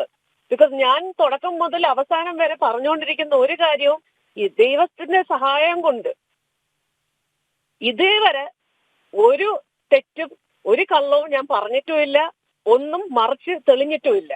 അപ്പം അതിന്റെ അർത്ഥം എന്താണ്? ഇവര് മിണ്ടാതെ ഇരിക്കില്ല, നമ്മളെ ഇനിയും ഉപദ്രവിക്കും. പക്ഷെ we will fight till God is on our part. അത്രേ എനിക്ക് പറയാനുള്ളൂ. സ്വപ്ന, ഒരു കാര്യം കൂടി അതോടൊപ്പം സ്വപ്ന പറയുകയുണ്ടായി, പലപ്പോഴും വരുന്ന ഫോൺ കോളുകൾ സന്ദീപ് കാറിനുള്ളിലിരുന്ന് സംസാരിക്കാതെ പുറത്തുപോയാണ് സംസാരിച്ചുകൊണ്ടിരുന്നത് എന്നുള്ളത്. ഈ സരിത്തിനെ സമ്മർദ്ദത്തിലാക്കിയത് പോലീസ് ഏറ്റവും കൂടുതൽ പറയാൻ പ്രേരിപ്പിച്ചതും ഇതിൽ മുഖ്യമന്ത്രിയുടെ പേരും മകളുടെ പേരും പറയരുത് എന്നായിരുന്നല്ലോ. സന്ദീപിന്റെ ഭാഗത്തു നിന്ന് സ്വപ്നയ്ക്ക് അത്തരത്തിലുള്ള ഏതെങ്കിലും സമ്മർദ്ദം ഉണ്ടായിരുന്നോ ഈ യാത്രാവേളയിൽ എപ്പോഴെങ്കിലും? അപ്പൊ എന്നെ കൊണ്ട് മുഖ്യമന്ത്രിയെ സപ്പോർട്ട് ചെയ്തുകൊണ്ട് വോയിസ് റെക്കോർഡിംഗ് എടുപ്പിച്ചതും സന്ദീപ് ആണല്ലോ. ഇഫ് യു റിമെമ്പർ, എന്റെ ഫസ്റ്റ് ഓഡിയോ ക്ലിപ്പ് ഞാൻ അബ്സ്കോണ്ടിങ് ആയതിനു ശേഷം, അല്ലെങ്കിൽ എന്നെ അബ്സ്കോണ്ടിങ് ആക്കിയതിനു ശേഷം ഓണറബിൾ ചീഫ് മിനിസ്റ്ററിനെ സപ്പോർട്ട് ചെയ്തുകൊണ്ട് എന്റെ ആദ്യത്തെ ഓഡിയോ ചെയ്യിച്ചതും ഇവരൊക്കെ തന്നെയാണല്ലോ. അതെ, തീർച്ചയായും അത് കൃത്യമായി തന്നെ ഓർക്കുന്നുണ്ട്. അതോടൊപ്പം സ്വപ്ന, നാഗാലാൻഡിലേക്ക് കൊണ്ടുപോകാനുള്ള പദ്ധതി ഉണ്ടായിരുന്നു എന്ന് പറയുന്നുണ്ടല്ലോ, അത് എങ്ങനെയാണ് അവിടെ വെച്ച് നിന്നത്? അവിടെ വെച്ച് നിന്നത് എങ്ങനെയാന്ന് വെച്ചാൽ, I asked my ex husband Jaishankar then എങ്ങനെയെങ്കിലും വെളിയിൽ പോയിട്ട് ഒരു ഫോണും ഒരു സിം കാർഡും വാങ്ങിക്കൊണ്ട് വരാൻ പറഞ്ഞു. Because I was against this idea of travelling with these people because I knew that my life is under threat. ഒരു മര്യാദയായ ഒരു റെസ്ക്യൂ അല്ലെങ്കിൽ എന്നെ രക്ഷിക്കാൻ വേണ്ടിയിട്ടാണെങ്കിൽ ഉറപ്പായിട്ടും കോമൺ സെൻസ് വെച്ച് ചിന്തിക്കുമ്പോൾ ഫാമിലി ഒഴിവാക്കേണ്ട കാര്യമില്ലല്ലോ. ഞാൻ ഒറ്റയ്ക്ക് രക്ഷപ്പെട്ടിട്ട് കാര്യമില്ലല്ലോ. എന്റെ ഒന്നും അറിഞ്ഞുകൂടാത്ത 2 കൊച്ചു മക്കളെ എനിക്ക് കൊണ്ടുപോയേ പറ്റൂ. അതില് പ്രായപൂർത്തിയായ മകളാണ് കൂടെ ഉള്ളത്. അപ്പൊ ആ കുട്ടിയെ കളഞ്ഞിട്ടും എന്റെ മോനെ കളഞ്ഞിട്ടും ഒറ്റയ്ക്ക് പോയി രക്ഷപ്പെടാൻ വേണ്ടി മാത്രം ഞാനൊന്നും ചെയ്തിട്ടില്ല. അപ്പൊ it സ്ട്രക്ക് me that it is not a correct track, but I am getting trapped. And എനിക്കൊരു കംബാക്ക് ഇല്ല. അപ്പോ we tried to contact, നമ്മളുടെ ഫോൺസ് എല്ലാം സന്ദീപ് വാങ്ങിച്ചു. We were out of connection with the world. We do not know what was happening. I was not aware of anything that was happening around me. But slowly I realized that I was becoming the kingpin to every offense that was committed by others. And അങ്ങനെ when I put a stop, when I tried to contact my daughter's friends through Instagram and other things, എനിക്ക് തോന്നുന്നു ഇവർക്ക് എങ്ങനെയോ ഇത് മനസ്സിലായി. Because ഏറ്റവും വലിയ ചതി എനിക്ക് ഉണ്ടാവുന്നത് ശിവശങ്കർ സാറിന്റെ കയ്യിൽ നിന്നാണെങ്കിലും എന്റെ നീക്കങ്ങളും എന്റെ കാര്യങ്ങളും മനസ്സിലാക്കാൻ എന്റെ എക്സ് ഹസ്ബൻഡ് എന്റെ കൂടെ ഉണ്ട്. ഇവർക്ക് ചാഴപ്പണി നടത്തുന്നുണ്ട്. പുള്ളിക്കാരന് കിട്ടുന്ന ബെനിഫിറ്റ്സ് വെച്ചിട്ട് അദ്ദേഹം എന്റെ നീക്കങ്ങളും എന്റെ ഡിസിഷൻസും സന്ദീപിനും ശിവശങ്കർ സാറിനും ടൈമിലി കൊടുത്തുകൊണ്ടിരുന്നതെന്നാണ് ഞാൻ മനസ്സിലാക്കിയത് പിന്നീട്. അതെ സ്വപ്ന, അതോടൊപ്പം നമുക്കറിയാമല്ലോ ഈ ADGP MR Ajith കുമാറിനെതിരെ PV Anwar MLA ഉന്നയിച്ച ആരോപണങ്ങൾ എത്രത്തോളം ഗുരുതരമാണെന്ന് അത് താങ്കളുടെ ശ്രദ്ധയിൽപ്പെട്ടിരിക്കുമല്ലോ. ഇവിടെ ഈ സ്വർണം പൊട്ടിക്കലടക്കം അതോടൊപ്പം പലതരത്തിലുള്ള ഭീഷണി, ഇതിന് എതിരെ നിൽക്കുന്നവരെ വകവരുത്താനുള്ള ശ്രമങ്ങൾ, ഇങ്ങനെ വലിയ ഗുരുതരമായ ആരോപണങ്ങളാണ് PV Anwar MLA MR Ajith കുമാറിനെതിരെ ഉന്നയിച്ചത്. അതുമാത്രമല്ല ADGP സ്ഥാനത്തേക്ക് ആരാണ് നിയമിച്ചത് എന്നുള്ളതും പൊതുസമൂഹത്തിന് അറിയാവുന്ന കാര്യം തന്നെയാണ്. സ്വപ്നയെ വകവരുത്താനുള്ള ഉദ്ദേശം 100% ഇവർക്കുണ്ടായിരുന്നു എന്നുള്ളൊരു ധാരണ സ്വപ്നയ്ക്ക് തുടക്കം മുതൽ ഏതെങ്കിലും രീതിയിൽ ഒരു ഇൻറ്റ്യൂഷൻ പോലെയെങ്കിലും തോന്നിയിരുന്നോ? അതല്ലേ ബാംഗ്ലൂരിൽ എത്തിക്കഴിഞ്ഞപ്പോ നാഗാലാൻഡിലോട്ട് കടത്തും എന്നുള്ളത് അവരെ വായിന്ന് കേട്ട് കഴിഞ്ഞപ്പോ ശിവശങ്കർ സാർ പിന്നെ എന്നോട് സംസാരിക്കാതെ സന്ദീപിനോട് മാത്രം സംസാരിക്കാൻ തുടങ്ങിയപ്പോ ഒബ്വിയസ്ലി ബുദ്ധി ഇല്ലാത്ത ഒരു വ്യക്തിയല്ലല്ലോ ഞാൻ. എനിക്ക് ചിന്തിക്കാൻ കുറച്ച് സമയം എടുക്കേണ്ടി വന്നു. ബിക്കോസ് ഞാൻ പെട്ടെന്ന് ഷോക്ക്ഡ് ആയിട്ട് ഒരു mentally I was not normal. അതുകൊണ്ട് കുറച്ച് ദിവസങ്ങളുടെ സമയം എനിക്ക് എടുക്കേണ്ടി വന്നു. പിന്നെ എനിക്ക് വെളി ലോകമായിട്ടോ എന്റെ വീട്ടുകാരുമായിട്ടോ എനിക്ക് വേറെ ആരുമായിട്ട് ഒരു കണക്ഷനും ഇല്ല. എന്റെ മക്കളെയും കെട്ടിപ്പിടിച്ചിരുന്ന് കരയുക എന്നുള്ളതല്ലാതെ I don't know what's next. So I was eagerly waiting for Shivashankar sir to rescue me, to help me, to protect me. But ഇതൊന്നും സംഭവിക്കാതായി 4 ദിവസം കഴിയാറായപ്പോ I thought, come on, I am getting trapped and there is no comeback if I don't take a decision on my own. And that's how all this came into place. സ്വപ്ന, സമയക്കുറവുണ്ട് എന്ന് അറിയാം. അവസാനമായി ഒരു ചോദ്യം കൂടി. എന്തായാലും ഇതിൽ പ്രധാന പങ്ക് വഹിക്കുന്ന ഉന്നതർ ആരൊക്കെ എന്നുള്ളത് വ്യക്തമാണ്. കൂടുതൽ ഉന്നതർ ഉണ്ട് എന്ന് തന്നെയാണ് സരിത്ത് വ്യക്തമാക്കുന്നത്. സ്വപ്നയ്ക്കും ഈ ഒരു മാഫിയ സംഘം അല്ലെങ്കിൽ ഇതിൽ ഉൾപ്പെട്ടിട്ടുള്ള ഉന്നതർ പൊതുസമൂഹത്തിലൊക്കെ അവർ വലിയ മാന്യത നടിക്കുന്നവരാണ്. ഒരു ഉന്നത സംഘം തന്നെ ഇതിനു പിന്നിലുണ്ട് എന്ന് തന്നെയല്ലേ സ്വപ്ന കരുതുന്നത്? ഞാൻ പറഞ്ഞിട്ടുള്ള എല്ലാ കാര്യങ്ങളും ശരിയാണെന്ന് നിങ്ങൾക്കും ബോധ്യമുണ്ട്, കേരളത്തിലെ ജനങ്ങൾക്കും ബോധ്യമുണ്ടെങ്കിൽ 100% ഉന്നതര് മാത്രമേ ഈ കളി കളിക്കത്തുള്ളൂ. ഈ പ്ലേ ഗ്രൗണ്ട് അങ്ങനെയുള്ളവർക്ക് മാത്രമാണ്. അവർക്ക് മാനിപ്പുലേറ്റ് ചെയ്യാം, എക്സ്പ്ലോയിറ്റ് ചെയ്യാം, ഡിസ്ട്രോയ് ചെയ്യാം. The power is with them, not with people like us, not with people who are ultimately becoming the scapegoat. I can very clearly put a point into this that Mr. M.R. Ajit Kumarne കുറിച്ച് ഈ വിവാദങ്ങൾ തുടങ്ങിയപ്പോൾ I wanted to become a part of it and I put my comments alla. Yesterday News 18 came out with this breaking news and they started calling me, asking me about Shad Kiran's confession or declaration. And that points out to the truth that Sarit was kidnapped, എന്റെ പേരിൽ കേസെടുത്തു, and ഇതിന്റെ എല്ലാത്തിന്റെ പിന്നിൽ അപ്പോഴാണ് നമ്മൾ റിയാലിറ്റിയിൽ കൂടി ചിന്തിക്കുന്നത്, oh my God, this guy was instrumental in transporting me all the way from Kerala to Karnataka and from there so on. So I thought, okay, it's time to say the truth that this gentleman has some role to play in this entire scam along with Shiv Shankar sir and the others involved. അതെ, രക്ഷകരായി ചമഞ്ഞ് വകവരുത്തുക, തെളിവുകൾ മുഴുവൻ ഇല്ലാതാക്കുക എന്നുള്ളത് തന്നെയായിരുന്നു ഉദ്ദേശം. വാങ്ങിക്കുക, വീണ്ടും ഇല്ലാത്ത കുറെ കേസുകൾ തലയിൽ ചുമത്തുക, മെന്റലി ടോർച്ചർ ചെയ്യുക, അതിന്റെ പേരിൽ ഇന്റർഗേഷൻ എന്ന് പറയുക, ഒരു 7 അംഗ സംഘം വരുന്നു, അങ്ങനെ കേസ് ഇങ്ങനെ കേസ് എന്നും പറഞ്ഞ് മടുത്തു. ഇനി എത്ര കേസ് തന്നാലും സത്യം വെളിയിൽ വന്നിരിക്കും. ഇതിൽ നിന്നും ആരും രക്ഷപ്പെട്ടു പോകാൻ പോകുന്നില്ല. ബിക്കോസ് ഇങ്ങനെ ഓരോ സ്കേപ്പ് ഗോട്ടിന് എന്തെങ്കിലും വിവാദം വരുമ്പോൾ എറിഞ്ഞു കൊടുത്ത് ബലി കൊടുത്തിട്ട് രക്ഷപ്പെട്ടുകൊണ്ടിരിക്കുന്ന കാലം കഴിഞ്ഞു. Things are going to change from now on. Shri Pandyala Shaji, നയതന്ത്ര സ്വർണ്ണക്കടത്ത് കേസിലെ സരിത്തിന്റെയും സ്വപ്നയുടെയും വാക്കുകൾ താങ്കൾ കേട്ട് കാണുമല്ലോ. ഇവരെ കേരളത്തിൽ നിന്നും കർണാടകയിലേക്കും തുടർന്ന് അവിടെ നിന്നും സുരക്ഷിതമായ മറ്റൊരു സ്ഥലത്തേക്കും മാറ്റാനുള്ള ശ്രമങ്ങളിൽ ഇപ്പോഴത്തെ ADGP ആയിരുന്ന M.R. അജിത് കുമാർ നിർണായക പങ്ക് വഹിച്ചിരുന്നു. അദ്ദേഹം ഈ വിവരങ്ങളൊക്കെ, അല്ലെങ്കിൽ ഏതു വഴിയാണ് ഇവർ പോകേണ്ടത് എന്നുള്ളതൊക്കെ ശിവശങ്കർ മുഖേന ഇവരെ അറിയിച്ചിരുന്നു എന്നാണ് സരിത്തും സ്വപ്നയും പറയുന്നത്. M.R. അജിത് കുമാറിന്റെ പങ്ക് ഇതിൽ എത്രത്തോളം നിർണായകമാണ് എന്നുള്ളത് തുടക്കം മുതൽ, അപ്പോൾ മുതൽ തന്നെ നമുക്ക് വ്യക്തമാവുകയല്ലേ? മാഡം, ഇതിനകത്തൊരു വളരെ പ്രധാനപ്പെട്ട കാര്യം, സത്യത്തിൽ എന്ന് പറഞ്ഞാൽ അവർ പറയുന്നതിൽ സങ്കടം വരികയാണ് ശരിക്കും. നിങ്ങൾക്ക് ആവശ്യമുള്ള അത്രയും നിങ്ങൾ ഉപയോഗിച്ചതിന് ശേഷം കറിവേപ്പിലെ പോലെ തള്ളിക്കളയുക. അവസാനം പറയുന്നതെന്ന് പറഞ്ഞാൽ എനിക്കവരെ അറിയില്ല എന്ന് നിയമസഭക്കകത്ത് വെച്ച് ഒരു കള്ളം പറയുക. അത്തരത്തിലുണ്ടായിരിക്കുന്ന ഒരു ഒരു ഒരു ഒരു ഒരു കടപ്പണം കെട്ട മനുഷ്യനാണ് ഈ കേരളത്തിലെ മുഖ്യമന്ത്രി. ഇദ്ദേഹത്തെയാണ് നമ്മൾ ഈ ബഹുമാനപ്പെട്ട മുഖ്യമന്ത്രി. അതുകൊണ്ടാണ് ഞാൻ ഈ ചാനലിനകത്ത് വന്നിട്ട് ഇവിടെ പറഞ്ഞത്, പലർക്കും അയാൾ ബഹുമാനപ്പെട്ടതായിരിക്കാം, എനിക്ക് അയാൾ ബഹുമാനപ്പെട്ടവനല്ല. പക്ഷേ ഇവിടെ പ്രധാനപ്പെട്ട പ്രശ്നം എന്തായി, ഇന്നലെ മിനിഞ്ഞാന്ന് MP ഗോവിന്ദൻ നടത്തിയിരിക്കുന്ന ഒരു വാർത്താ സമ്മേളനമുണ്ട്. ആ വാർത്താ സമ്മേളനത്തിൽ സുപ്രധാനമായ 2 കാര്യങ്ങളാണ് അദ്ദേഹം പറഞ്ഞത്.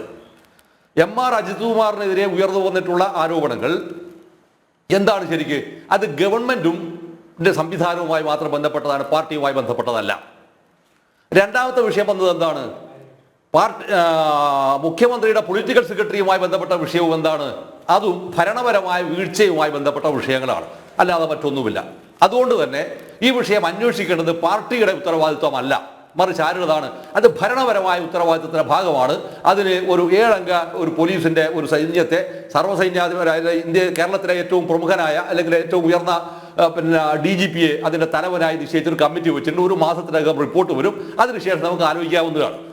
നാം തിരിച്ചറിയാതെ പോകുന്നതും കേരളത്തിലെ ജനങ്ങൾ മുഴുവൻ തന്നെ, കേരളത്തിലെ 3.25 കോടി മലയാളികൾ മുഴുവൻ തന്നെ കേരളം എന്ന് പറയുന്നത് മന്ദബുദ്ധികളുടെ സംസ്ഥാനമാണെന്ന് ധരിച്ചു വെച്ചിരിക്കുന്ന യോഗ്യന്മാരാണോ ഈ ഗോവിന്ദനും ഈ കാട്ടുകള്ളൻ മുഖ്യമന്ത്രിയും? ആണോ? അങ്ങനെയാണോ നാം ധരിക്കേണ്ടത്? ഇതിനകത്ത് വരുന്ന പ്രധാനപ്പെട്ട വിഷയം എന്താണ് ശരിക്ക്? കേരളത്തെ ഇത്രമാത്രം ഒരു വലിയ മാഫിയ ഗാങ്സ്റ്ററിസത്തിലേക്ക് കൊണ്ടുപോയി സമ്പൂർണ്ണമായി നശിപ്പിച്ച് നാറാണക്കല്ല് ഉറപ്പിച്ച് ഇതിൽ അന്വേഷണം വരുമ്പോൾ ആർക്കൊരു അന്വേഷണം വരണം? ഞാൻ പ്രൈമാ ഫേഴ്സി ഇതിനകത്ത് സെൻട്രൽ ഗവൺമെന്റ് ഉണ്ടെങ്കിൽ സെൻട്രൽ ഗവൺമെന്റ് കേസെടുക്കേണ്ടത് ഈ കേരളത്തിലെ മുഖ്യമന്ത്രിക്കും മുഖ്യമന്ത്രിയുടെ മകൾക്കുമെതിരെ കേസെടുത്ത് രജിസ്റ്റർ ചെയ്യണം. ഇവർ രണ്ടുപേരെയും കസ്റ്റഡിയിലെടുത്ത് ചോദ്യം ചെയ്യണം. ഈ കസ്റ്റഡിയിലെടുത്ത് ചോദ്യം ചെയ്യുന്നതിലൂടെ മാത്രമേ ഇതെന്താണ് എന്ന്, ഇതിന്റെ വസ്തുത എന്താണ് എന്ന് കേരളവും ലോകവും അറിയാൻ പോകുന്നുള്ളൂ. ഇല്ലാതെ കാലത്തോളം ഈ MR അജിത് കുമാർ പിന്നെ ഗോവിന്ദൻ ഇതേപോലെയുള്ള കുറെ ആളുകൾ പറഞ്ഞിട്ട് അവസാനം എന്ത് ചെയ്യുന്ന നിങ്ങൾ ഈ മുഖ്യമന്ത്രി ഈ MR അജിത് കുമാറിനെയും പെരുവഴിയിൽ തള്ളൂ. അയാൾക്ക് നിൽക്കാൻ കഴിയാത്ത അവസ്ഥ ഇതിന്റെ ഭാഗമായി വരുമെന്നുള്ള ചിത്രം പൂർണ്ണമായി രൂപപ്പെട്ട് വരുമ്പോ അദ്ദേഹം പറയും എനിക്ക് ഇയാളെ അറിയില്ല എന്ന് പറയും.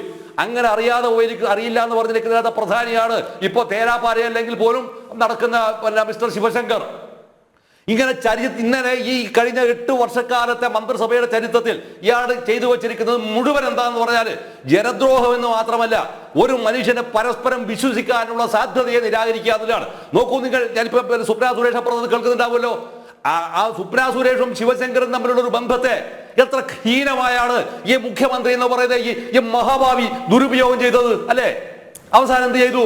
അവസാനം അവരെ കൊണ്ട് തന്നെ ഇവരെ ബലിയാടാക്കിപ്പിക്കുക, നാഗാലാൻഡിൽ കൊണ്ടുപോയി കൊല്ലിപ്പിക്കുക.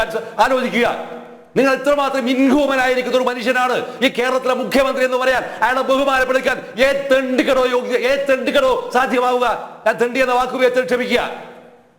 എന്താണ് നിങ്ങൾ ചെയ്യുന്നത്? വാസ്തവത്തിൽ കേരളത്തിൽ ഇത്ര ക്രൂരമായി മനുഷ്യരെ മുഴുവൻ തന്നെ ആക്ഷേപിക്കുകയും അപമാനിക്കുകയും പരിഹസിക്കുകയും ചെയ്യുക. എന്നിട്ട് ഇവരെന്ത് ചെയ്യുക? ഇവരെല്ലാം തന്നെ അത് പാർട്ടി അന്വേഷിക്കും, മറ്റേത് പാർട്ടി അന്വേഷിക്കേണ്ട കാര്യമില്ല, പരാതിയിൽ പേര് വന്നിട്ടില്ല, പരാതിയിൽ പേര് പറഞ്ഞിട്ടില്ല. ഇങ്ങനെയൊക്കെ പറയുമ്പോൾ ഇതൊന്നു മാത്രമേ ഉള്ളൂ. ഈ കേരളത്തിനകത്ത് നിങ്ങൾ ഇപ്പോഴും ഓർമ്മിക്കുന്നുണ്ടാവും എന്നാണ് എനിക്ക് തോന്നുന്നത്. ഷാർജ ഭരണാധികാരിയെ ക്ലിഫ് ഹൗസിലേക്ക് റീറൂട്ട് ചെയ്തിട്ടാണ് സുപ്രിയ സുരേഷ് കൊണ്ടുപോയത് എന്ന് വാർത്താ സമ്മേളനത്തിൽ അവർ തന്നെയാണ് പറഞ്ഞത്. ഈ ഒരൊറ്റ സംഭവത്തിന്റെ മേലെ ഒരു ചോദ്യം വരുന്നില്ലേ? എന്തിനായിരുന്നു, ആരുടെ നിർദ്ദേശപ്രകാരമായിരുന്നു ഈ റീറൂട്ടിംഗ്? ഈ റീറൂട്ടിങ്ങിന്റെ മറ്റൊരു വേർഷനാണ് ഇവിടെ വന്നത്. ഈ ബാംഗ്ലൂരിലേക്ക് കൊണ്ടുപോവുകയും അവിടുന്ന് മഹാരാഷ്ട്ര വഴി നാഗാലാൻഡിൽ കൊണ്ടുപോയി അവസാനിപ്പിച്ചു കളയുക. അവിടെ എന്ത് അവസാനിപ്പിക്കുകയാണ്? കേസ് അവസാനിക്കുകയാണ്. ആര് രക്ഷപ്പെടുത്താനാണ് ഈ സാധനം? ഈ മുഖ്യമന്ത്രി എന്ന പെരുങ്കള്ളനെയും കുടുംബത്തെ രക്ഷപ്പെടുത്താനല്ലേ? അല്ലേ? നാണമില്ലാതെ അദ്ദേഹത്തിന്റെ ഭാര്യയല്ലേ ഇവരുടെ പ്രിൻസസിനോടെന്ന് പറഞ്ഞത്, ഞാൻ നിങ്ങൾക്ക് വേണ്ടുന്നത്ര പൊന്നു തരാമെന്നല്ലേ KM ഷാജഹാൻ ചാനൽ ചർച്ചയിൽ പറഞ്ഞതാണ്. ഐ വിൽ ഷവർ യു എന്നാണ് ഈ പ്രിൻസസ് എന്ന് അദ്ദേഹത്തോട് പറഞ്ഞത്. ഓർക്കുന്നുണ്ടോ നിങ്ങൾ? ഇത്രമാത്രം അധമത്വപൂർണമായ ഒരു ഏർപ്പാട് നടത്തിയിട്ട് ഒരാളെ നിങ്ങൾക്ക് ജോലിക്ക് വരുന്ന ആളെ നിങ്ങൾ ഉപയോഗിക്കുന്നത് എന്തിനാണ്? ഇദ്ദേഹത്തിന്റെ മകൾക്ക് കമ്പനി തുടങ്ങാൻ എവിടെ? ഷാർജയിൽ അല്ലേ? അത് ആരുടെ രാജകൊട്ടാരത്തിന്റെ വകുപ്പിൽ ഒരു കമ്പനി തുടങ്ങിക്കഴിഞ്ഞാൽ അതിനകത്ത് വരുന്ന ഇൻവെസ്റ്റ്മെന്റ് ആരാണെന്ന് ഒരാൾ പോലും ഒരാളും അത് അറിയാൻ പോകുന്നില്ല. അതിനത്ര ഇൻവെസ്റ്റ്മെന്റ് എന്നുള്ളത് ആരും അന്വേഷിക്കാൻ പോകുന്നില്ല. ഇത്ര ഹീനമായ ഗൂഢാലോചന നടത്തിയിട്ടുള്ള ഒരാൾ കേരളത്തിലെ മുഖ്യമന്ത്രി ആയിരിക്കുക. അതിന് എല്ലാ ഒത്താശയും ചെയ്തുകൊണ്ടിരിക്കുന്ന ഒരു MR അജിത് കുമാർ എന്ന പേരിലുള്ള ഒരു ADGPയും സത്യത്തിൽ ഈ കേരളത്തിലെ പോലീസ് സംവിധാനത്തെ മനുഷ്യരിൽ നകറ്റുകയും നീതിയുടെ പക്ഷത്ത് നകറ്റുകയും പൊതുജനങ്ങളിൽ നകറ്റുകയും സർവമാന വൃത്തികേടുകളുടെയും കൂത്തരങ്ങാക്കി മാറ്റിയ ഈ മുഖ്യമന്ത്രിയുടെ മകളെയും അവിടെ അനുചര ബന്ധങ്ങളെയുമാണ് സത്യത്തിൽ ചെയ്യേണ്ടത്. സെൻട്രൽ ഗവൺമെന്റ് കേസെടുത്ത് അന്വേഷിച്ച് കസ്റ്റഡിയിലെടുത്ത് ചോദ്യം ചെയ്യണം. കസ്റ്റഡിയിലെടുത്ത് ചോദ്യം ഇല്ല, ചോദ്യം ചെയ്യാൻ കഴിയില്ലല്ലോ അയാളെ.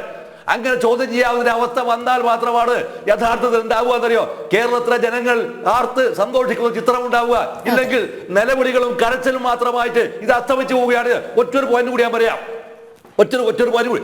ഈ മനുഷ്യൻ വന്നപ്പോൾ ഈ മനുഷ്യൻ എന്താണ് ചെയ്തു വെച്ചത്? പാർട്ടി ഇയാളുടെ കയ്യിലാണ്, ഗവൺമെന്റ് ഇയാളുടെ കയ്യിലാണ്, എക്സിക്യൂട്ടീവ് ജുഡീഷ്യറി ലെജിസ്ലേച്ചർ പോരാ പത്രവും ഇത് മുഴുവൻ കയ്യിൽ വെച്ചിട്ട് വിരാട് പുരുഷൻ അരങ്ങ് തകർക്കുമ്പോ ഇവിടെ ചോദിക്കാനും പറയാനും ഒരാളില്ലാത്ത ഒരവസ്ഥ കേരളത്തിൽ ഉണ്ടാക്കുക. ഇവിടെയാണ് സുപ്രിയ സുരേഷിന്റെ നെഞ്ചു കീറിയുള്ള ഈ പറച്ചലിടോ, ആ പറച്ചൽ കേരളത്തിലെ ഏറ്റവും മൂർച്ചയുള്ള ആയുധമായി മാറുന്നത്. ഇതാണ് എനിക്ക് ഇപ്പൊ പറയാനുള്ളത്. അതെ, ശ്രീ പത്മനാഭൻ, ഇവിടെ സംസ്ഥാന സർക്കാരിലെ ഉദ്യോഗസ്ഥ ഉന്നതരുമൊക്കെ എത്ര കാലമായി ഇങ്ങനെ മാഫിയ ചമയുകയല്ല, അവർ പ്രാവർത്തികമാക്കുകയാണ്.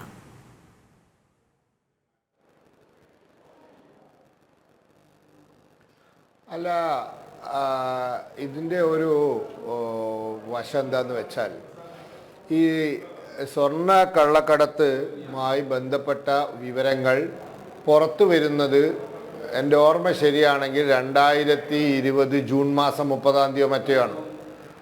ആ ദിവസം ഇത് പുറത്തു വന്നത് ശേഷം 2 ദിവസം കഴിഞ്ഞിട്ടാണ് ഞാൻ ശ്രീ K. സുരേന്ദ്രജി കോഴിക്കോട് വെച്ച് നടത്തിയ പത്രസമ്മേളനത്തിൽ, ആ പത്രസമ്മേളനത്തിൻ്റെ ആ പരിപാടിയിൽ ഞാനും ഉണ്ടായിരുന്നു.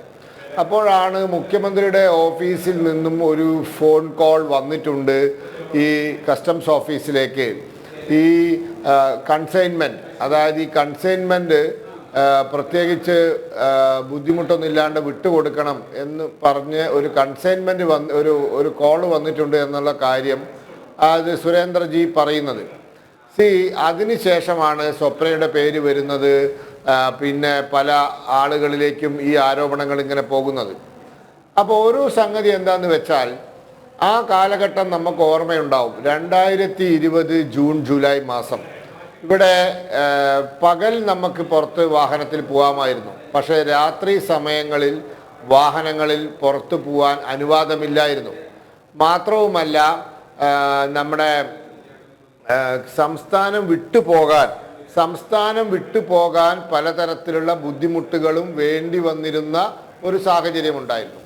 അങ്ങനത്തെ ഒരു സാഹചര്യത്തിൽ കൂടിയാണ് ഈ സംസ്ഥാനത്ത് നിന്നും രാത്രി സമയത്ത് ഒരു വാഹനത്തിൽ കുറേ ആളുകൾ, അതും പോലീസ് തെരയുന്നു എന്ന് പറയുന്ന ആളുകൾ, കസ്റ്റംസ് തെരയുന്നു എന്ന് പറയുന്ന ആളുകൾ, എല്ലാ ചാനലിലും ഫോട്ടോ വന്ന ഒരു വ്യക്തി, അവരങ്ങനെ സുഖമായി കേരളത്തിൽ നിന്നും പുറത്തു പോയി തമിഴ്നാട്ടിലേക്ക് കടന്ന് പിന്നെ അത് ബാംഗ്ലൂരിലേക്ക് പോയി അവർ സുഖമായി ബാംഗ്ലൂരിലെത്തുകയാണ്. അവിടെ വെച്ചിട്ടാണ് അറസ്റ്റ് ആവുന്നത്. അപ്പം ഞാൻ പറഞ്ഞു വന്നത്, ഈ ഒരു സാഹചര്യത്തിൽ അന്ന് തന്നെ എല്ലാവരും പറഞ്ഞിരുന്നു, ഈ കേരളത്തിൽ നിന്നും രാത്രി സമയത്ത് വാഹനത്തിൽ യാത്ര ചെയ്ത് അതിർത്തി കടന്ന് ഒരുപക്ഷെ തമിഴ്നാട് പോലീസിന് അവരുടെ ഫോട്ടോവും കാര്യങ്ങളും ഈ വിവരമൊന്നും ലഭിച്ചിട്ടുണ്ടാവില്ല. പക്ഷെ കേരള അതിർത്തി കടന്നാലല്ലേ, സംസ്ഥാനം അതിർത്തി കടന്നാലല്ലേ തമിഴ്നാട് അതിർത്തി കടക്കാൻ പറ്റുള്ളൂ, അല്ലെങ്കിൽ പ്രവേശിക്കാൻ പറ്റുള്ളൂ. അപ്പം കേരളത്തിലെ പോലീസ് ഉദ്യോഗസ്ഥന്മാർ അല്ലെങ്കിൽ ചെക്ക് പോസ്റ്റിൽ നിൽക്കുന്ന ആളുകൾ ഇവരാരും ഒന്നും ശ്രദ്ധിച്ചില്ല. അതുപോലെ തന്നെ ട്രിപ്പിൾ ലോക്ക്ഡൗൺ എന്നൊരു സംഗതി ഉണ്ടായിരുന്നു. അതായത് ഒരു രാത്രി ഒരു 6 മണി 7 മണി കഴിഞ്ഞാൽ ഒരു പഞ്ചായത്തിൽ നിന്ന് വേറെ പഞ്ചായത്തിലേക്ക് പോകാൻ ബുദ്ധിമുട്ടാണ്, ഒരു ജില്ലയിൽ നിന്നും വേറെ ജില്ലയിലേക്ക് പോകാൻ ബുദ്ധിമുട്ടാണ്, സംസ്ഥാന അതിർത്തി കടക്കാൻ ബുദ്ധിമുട്ടാണ്, കടലാസുകൾ വേണം, RT-PCR വേണം.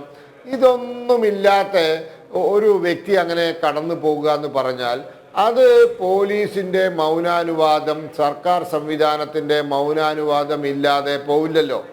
അന്ന് തന്നെ ഇത് ചോദ്യം വന്നതാണ്. അപ്പോൾ ഇവരെ ഇവിടുന്ന് കടത്തിക്കൊണ്ടുപോയത് അല്ലെങ്കിൽ കടക്കാൻ സമ്മതിച്ചത് അല്ലെങ്കിൽ അതിൻ്റെ സാഹചര്യം ഒരുക്കി കൊടുത്തത് സർക്കാരുമായി ബന്ധപ്പെട്ട ആളുകൾ, ഉന്നത നിലവാരത്തിലുള്ള ആളുകൾ തന്നെയാണ് എന്ന് എല്ലാവർക്കും അന്ന് തന്നെ ബോധ്യപ്പെട്ടതാണ്. പക്ഷേ അതിൻ്റെ മുഴുവൻ കഥകളും പുറത്തു വന്നിരുന്നില്ല. എല്ലാവരും വിചാരിച്ചത് ശിവശങ്കരനുണ്ടല്ലോ, മുഖ്യമന്ത്രിയുടെ പ്രിൻസിപ്പൽ സെക്രട്ടറി ശിവശങ്കരനുണ്ടല്ലോ, അദ്ദേഹം ഫോൺ വിളിച്ചാൽ ആ വിളി കേട്ട് കഴിഞ്ഞാൽ എഴുന്നേറ്റ് നിൽക്കുന്ന ഉദ്യോഗസ്ഥന്മാരെ കേരളത്തിലുള്ളൂ. കാരണം മുഖ്യമന്ത്രിയുടെ പ്രതിപുരുഷനാണ്, പ്രിൻസിപ്പൽ സെക്രട്ടറിയാണ്. അപ്പം അദ്ദേഹം ഒരു കോൾ ചെയ്താൽ വില്ലേജ് ഓഫീസർ മുതൽ അങ്ങ് ചീഫ് സെക്രട്ടറി വരെ അനുസരിക്കും. അതാണ് അവസ്ഥ. അപ്പം അതുകൊണ്ട് സാധിച്ചതായിരിക്കാം. ഇപ്പോൾ MR അജിത് കുമാറിൻ്റെ പേര് വരുന്നു. ശരി, അത് അന്വേഷിക്കണം. MR അജിത് കുമാർ മാത്രമായിരിക്കില്ല, ഒരു ശൃംഖല തന്നെ ഉണ്ടാവും. ഒരു ശൃംഖല തന്നെ ഇതിനൊക്കെ ഒത്താശ ചെയ്തു കൊടുത്തിട്ടുണ്ട്.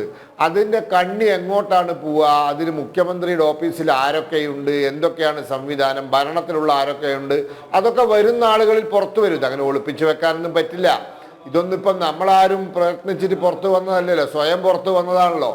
ഇനിയും പുറത്തു വരും, ഇനിയും കാര്യങ്ങൾ പുറത്തു വരും. എന്തായിരുന്നു അന്ന് നടന്നത് എന്നുള്ള സത്യം പുറത്തു വരും. അത് വരെ നമ്മൾ കാത്തിരിക്കണം. കാരണം വലിയ ആളുകളാണ് ചെയ്തിരിക്കുന്നത്, വലിയ സ്വാധീനമുള്ള ആളുകളാണ്. അവർക്ക് കുറെ കാലം കൂടിയൊക്കെ ഇത് ഒളിപ്പിച്ചു വെക്കാൻ സാധിക്കും. കാരണം അവർ ശക്തരാണ്. അപ്പം നമ്മൾ കാത്തിരിക്കുക എന്നുള്ളത് ഇതിൽ ചെയ്യാനുള്ളൂ.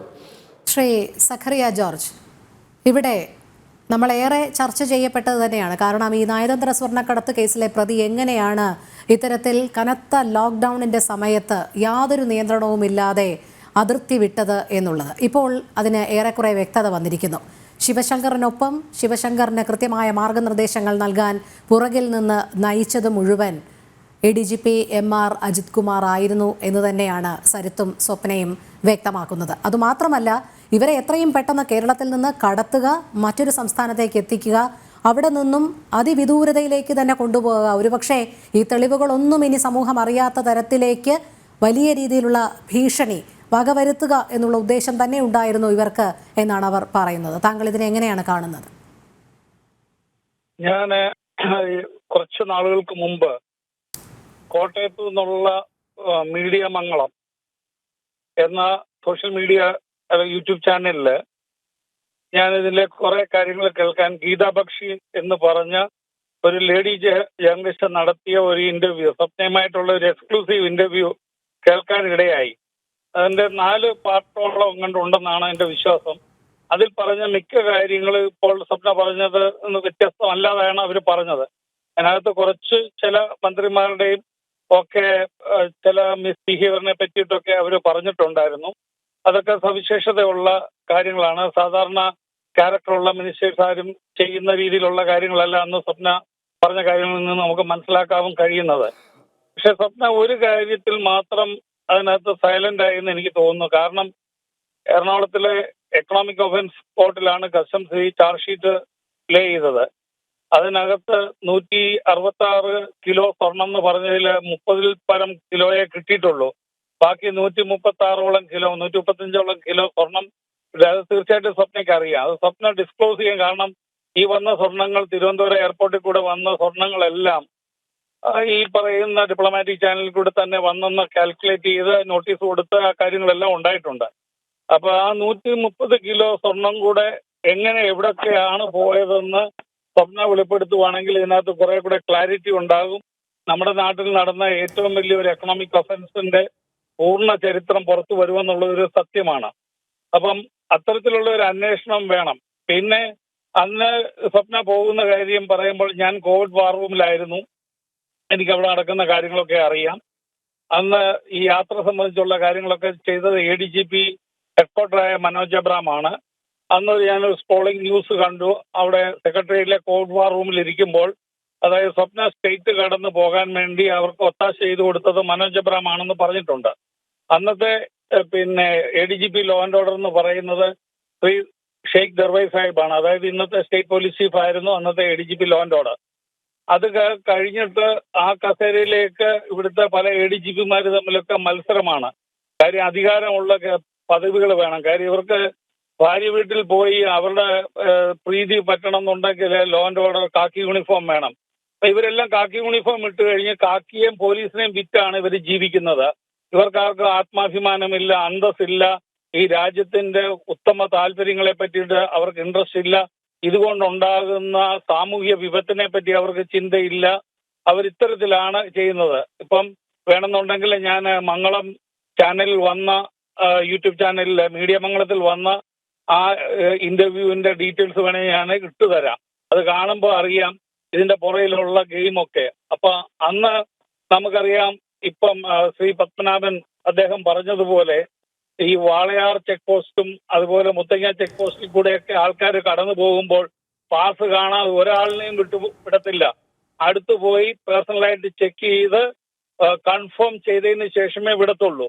അപ്പോൾ തീർച്ചയായിട്ടും ഇവർക്ക് പോലീസ് ഹെഡ്ക്വാർട്ടേഴ്സിൽ നിന്ന് കിട്ടിയ പാസിലായിരിക്കണം പോകാൻ. കാരണം ഇന്റർ ഡിസ്ട്രിക്റ്റിനും ഇന്റർ സ്റ്റേറ്റിനും കിട്ടിയ പാസ് എന്ന് പറയുന്നത് പോലീസ് ഹെഡ്ക്വാർട്ടേഴ്സിൽ നിന്ന് ADGP ഹെഡ്ക്വാർട്ടർ ആയിരുന്ന ശ്രീ മനോജ് അബ്രാം ഇഷ്യൂ ചെയ്യുന്ന പാസ്സാണ്. അത് അദ്ദേഹത്തിലേക്ക് ഇത് ഫോക്കസ് ചെയ്തു എന്ന് പറയുന്നത് അദ്ദേഹത്തിലേക്ക് ഈ അധികാരം അന്നത്തെ DGP ബെഹ്റ കൊടുത്തിരുന്നു. ഡോക്ടർ ബെഹ്റയ്ക്ക് ഇതിനകത്ത് ഇൻട്രസ്റ്റ് ഉണ്ടെന്നുള്ള കാര്യം അറിയാം. കാര്യം ഭരിക്കുന്ന സർക്കാർ വരുമ്പോൾ DGPമാരെല്ലാം നമ്മൾ പാവകളിയിൽ കാണുന്ന പോലെ പാവയെ പോലെ തുള്ളുകയാണ്. കാര്യം പണ്ടായിരുന്നെങ്കിൽ DGPമാർക്ക് അവരുടേതായിട്ടുള്ള വ്യക്തിത്വം ഉണ്ടായിരുന്നു, അവർ രാജ്യത്തിന്റെ ഉത്തമ താല്പര്യത്തിൽ നിൽക്കും. ഇപ്പൊ ഏറ്റവും ഫ്ലെക്സിബിൾ ആയിട്ടുള്ള ആൾക്കാരും പിന്നെ നീതിബോധമില്ലാത്തവരെയാണ് പിടിച്ചു വെക്കുന്നത്. കാര്യം ഇത്ര കേസുകൾ വരുമ്പം അവരെയാണ് ഇതിനെല്ലാം ഉപയോഗിക്കാൻ പറ്റുന്നത്. പഴയ കാലത്തുള്ള നല്ല DGPമാരുണ്ടായിരുന്നു, അവരൊക്കെ ഉള്ളപ്പോഴേ ഒരിക്കലും രാജ്യത്തിന് ഇൻട്രസ്റ്റിനെ അവരെ ഹനിക്കത്തില്ലായിരുന്നു. ഈ ഉണ്ടായ value slide, degeneration police value, അതാണ് ഈ കാണിക്കുന്ന ഏറ്റവും വലിയ കാര്യം. പിന്നെ എനിക്ക് ശ്രീ MR അജിത് കുമാർ സാറ് ഇതിനകത്ത് നടത്തിയ റോളിനെ പറ്റി എനിക്ക് വ്യക്തമായിട്ട് അറിയില്ല. കാര്യം I'm not connected with it. പക്ഷേ ഇവിടുന്ന് കടന്നുപോയി എന്നുള്ളതൊരു സത്യമാണ്. സ്വപ്നയുടെ മീഡിയ മംഗളത്തിലുള്ള ഇന്റർവ്യൂവിലും പറഞ്ഞിരുന്നു, ബാംഗ്ലൂരിൽ നിന്ന് അവരെ നാഗാലാൻഡിലേക്ക് കൊണ്ടുപോയി അവരെ വകവരുത്താനുള്ള കാര്യം അവരത് മണത്തറിഞ്ഞു. അത് അവർക്ക് ബുദ്ധിയുള്ള ഒരു വ്യക്തിയാണ്, നല്ല സ്കൂളിൽ വിദ്യാഭ്യാസമൊക്കെ കിട്ടിയ ഒരാളാണ്. അവർക്ക് അതുകൊണ്ട് ഇത് തിരിച്ചറിയാൻ കഴിഞ്ഞു എന്നുള്ളൊരു സത്യമാണ്. അപ്പൊ ഈ നമ്മുടെ രാജ്യത്ത് ആരെയും കൊല്ലുകയും രാഷ്ട്രീയ പ്രതിരോധിയെ കൊല്ലുക, എല്ലാത്തിനെയും കൊല്ലുക എന്ന് പറയുന്ന ഒരു അവസ്ഥ വന്നാൽ കഷ്ടം, പരിതാപകരമാണ്. മനുഷ്യത്വവും മാനവികതയും എവിടാണ്? പിന്നെ കള്ളക്കടത്ത് കുറ്റകൃത്യങ്ങൾ കൊണ്ട് നമ്മുടെ ഒരു ക്രൈം ഫിൽഡ് ഏരിയ ആണ് മൊത്തം. ഇപ്പം Kailasan versus state of Kerala വിധിക്കകത്ത് ബഹുമാനപ്പെട്ട ഹൈക്കോടതി ബസൻ സാറും വിനോദ് ചന്ദ്രൻ സാറിന്റെയും വിധിയുണ്ട്. പിന്നെ ക്രൈം ഫ്രീ സൊസൈറ്റി എന്ന് പറയുന്നത് ഒരു വ്യക്തികളുടെ ഫണ്ടമെന്റൽ റൈറ്റ് ആണ്. അത് പ്രൊവൈഡ് ചെയ്യേണ്ടത് സ്റ്റേറ്റ് ആണ്. അങ്ങനെ പ്രൊവൈഡ് ചെയ്യുന്നില്ലെങ്കിൽ that is the failure of the state എന്നാണ് പറയുന്നത്, സർക്കാരിന്റെ പരാജയമാണെന്ന്.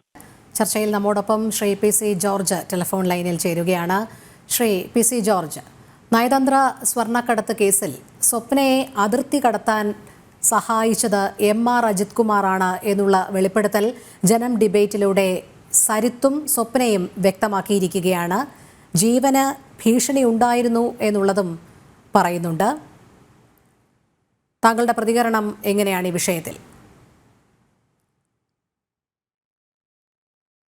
അദ്ദേഹത്തിലേക്ക് എത്താം. ടെലിഫോൺ ലൈനിൽ ചില സാങ്കേതിക തകരാറുകളുണ്ട് എന്ന് കരുതുന്നു. ശ്രീ PC കേൾക്കാൻ കഴിയുന്നുണ്ടോ?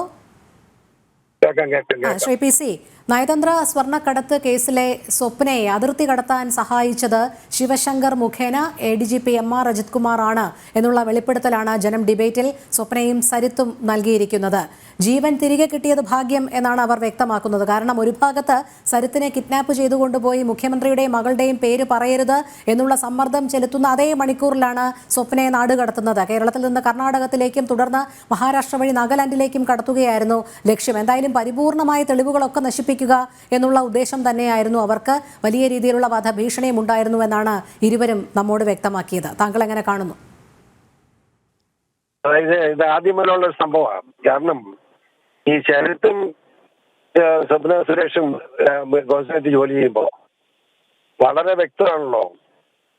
ഈ ആദ്യം ഇത് സ്റ്റാർട്ടിങ് വെച്ച പിണറായി വിജയൻ നേരെ ആദ്യം UAE പോവുക.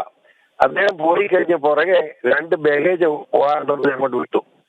ആ ബാഗേജ് നമ്മുടെ ശരത്ത് സ്കാൻ ചെയ്തപ്പോൾ അത് മുഴുവൻ ഡോളറായിരുന്നു.